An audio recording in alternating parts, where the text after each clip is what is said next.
Hi again. So now let's start the main topic, the average. So here is an example. Suppose that you are the chair of the economics department, for example, and you have to choose one student for the Academic Excellence Award.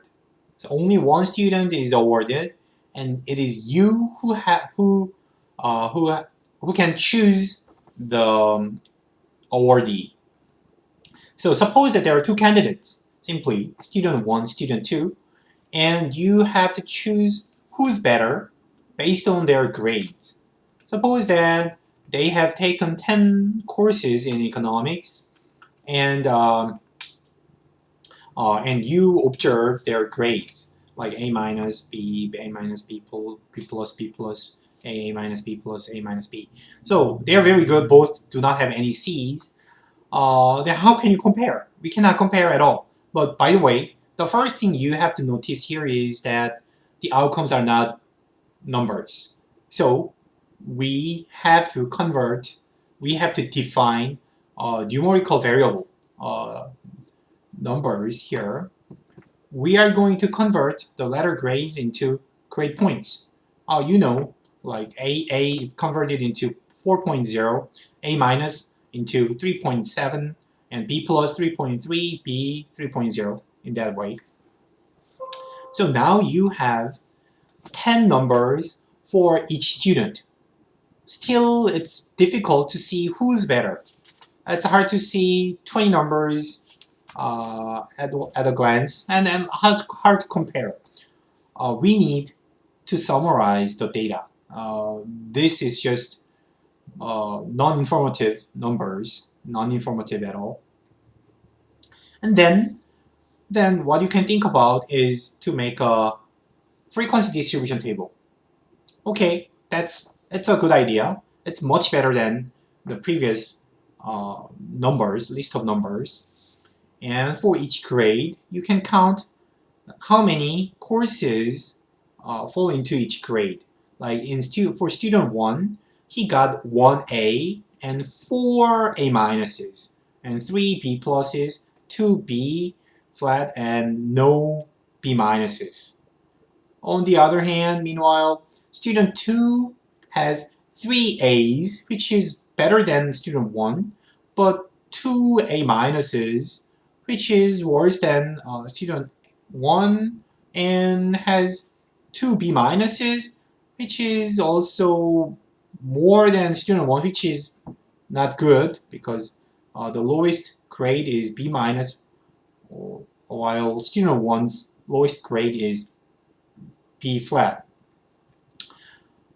It summarizes the data better, but still it's not easy to compare uh, who is better student, who is the better student.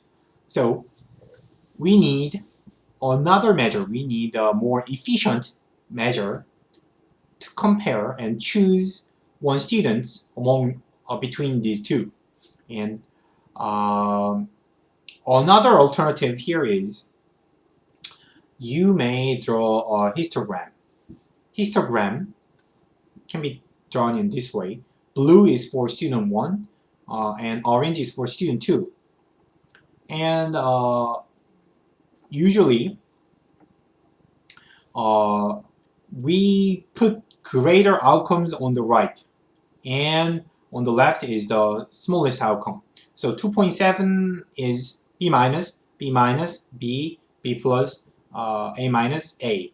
So we always, the numbers, when you have numbers, they are ordered in this direction. So the greater outcomes go to the right.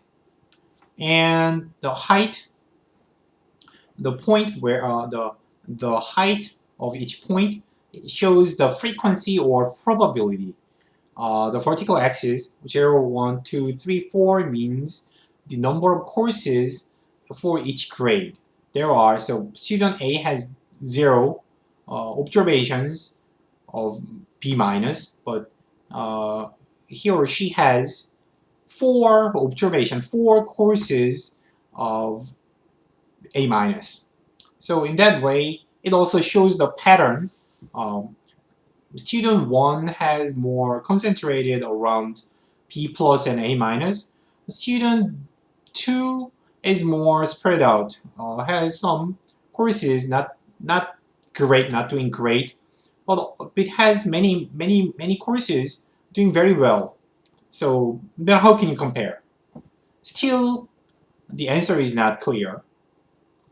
So then, so what next? Next, we consider the average now. So all these like frequency distribution table, histogram are nice ways to present the data, to summarize the data and present how the pattern, how the distribution looks like. But it does not tell you who is better, or does not allow you to directly compare two different students. So what you want is you want to summarize all of these numbers, data, into one numbers. So you want to have a very compact summary of the data. That is the average. That's the role of averages. And simply, if you calculate GPA, student 1's GPA is 3.47, student 2's GPA is 3.44. So student 1 is slightly better than student 2 in terms of GPA. It does not imply student 1 is absolutely smarter than student 2. I don't know, but given the data, the simplest and most common way to choose one between them is to base the decision on the average.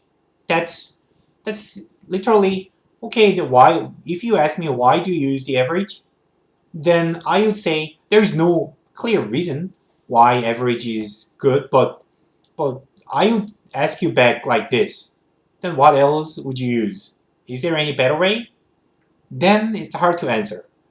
Average is just the most common and simplest and easy to understand, very intuitive, straightforward measure, summary of the data into one number. So if you can choose one number which summarizes the data, many of statisticians, many people, most of the people will think of average. So averages will make your decision much easier. So your decision making will be easier if you use averages. That's why the averages are important and widely used, and I'm teaching you what averages are. So now let's make it a more abstract concept. Not just average, it doesn't need to be actually average. What we want is a measure of central location or central tendency. So it sounds more complicated, but meaning is a measure of central location is a value around which data are located or centered around. So simply we want to find a typical grade or representative grade from the transcript, right? So that's the central value from the data. So, and two examples we are going to consider in this slide is mean and median. So these are two most commonly used measures of central location or measures of central tendency. Okay, then before defining what they are, first I would like to um, fix up the names. There are several names for the same thing: average, mean, expectation, or expected value. Actually mean the same thing. At least in this course, they are identical. There is no difference. When I say what is the average of something, it means what is the mean of something or expectation of something. They are interchangeable in this class, and usually, typically, if you look up dictionary or Wikipedia, then average is usually more casually used. Average, the term average is more casually used, but mean is more statistical, and it's a textbook term. But expectation is more mathematical and theoretical term, because I think I am more familiar with expectation. I use the term expectation more in my life, in my research and in my teaching, because later expectation can be generalized to different concepts, but average and mean are not generalizable. So, but at least in this course, there is no difference. And the notation for mean is expected value of x. So expected, if there is a random variable x, its mean is denoted as e of x. E means expected value, expectation. And I'm going to read it as expectation of x. Okay, so that's how we, so we just defined the basic notation and why we need to study averages. Why do we use averages? And the idea is we need a measure of central location, which represents many numbers in one number. So that's the reason why we are studying this chapter. Okay, I will finish this video here, and I'm going to continue in the next video from here. Thank you.